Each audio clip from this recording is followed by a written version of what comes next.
Yo, what's up guys? Muli nagbabalik si Papa Jobs para ikay pasayain. Yan na nga guys, andito tayo ngayon sa Lubong National High School para maging isa sa mga judge sa Mr. and Miss Shape and the LGBT Pride 2025. Bungad na panimula naman ni Dr. Eric Kabakungan, the school principal, at ito naman yung mga magagaling at pagkakaalam ko, sila yung mga magagaling sa baseball sa bayan ng San Jacinto guys. And hey yan, thank you so much din sa napaka-inspiring na introduction para kay Papa Jobs. Salamat ma'am sir.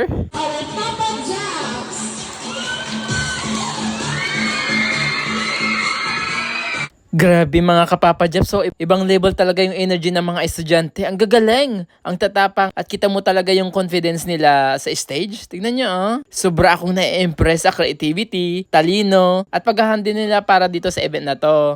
Grabe mga kapapa Jeffs, ang taas ng energy dito sa school. Ramdam mo kaagad yung school spirit at pride ng buong paaralan. Ang mga contestants, iba talaga yung preparation. Galing sa kanilang confidence, creativity, at performance skills. Sobrang saya ko guys habang pinapanood ko sila at nakakatuwa kung paano nila ipakita ang authenticity. Wow, grabe guys. Sobrang fashion forward ng mga sportswears dito.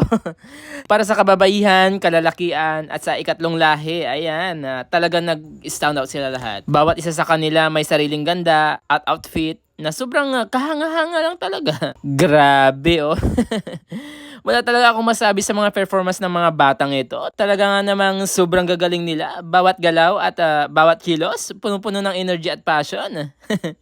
Especially ako guys, grabe. Hindi ko talaga alam kung saan ako magsisimula sa pag-appreciate sa talent nila. Grabe, 'di ba? Di ba? Puros grabe na lang yung sasabi ko.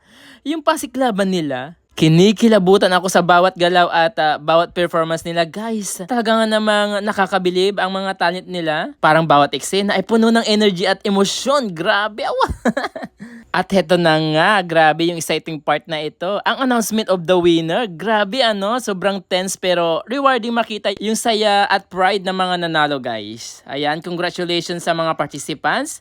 At syempre maraming salamat din sa organizers, lalong-lalo na kay Sir Don King Kamagay. Ayan, sa buong team ng Lubong National High School sa napakagandang event na ito.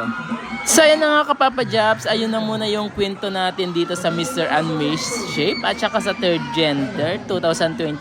Ayan, nakaka-proud at nakaka-excite sa sobrang inspiring ang kanilang mga kwento. Salamat Lubong National High School sa mainit na welcome at pagkakataon maging bahagi ng ganitong espesyal na event.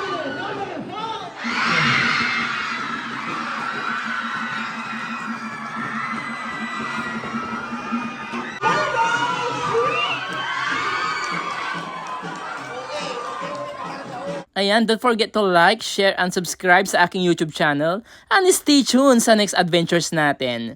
So this is Papa Jobs, and that's our story.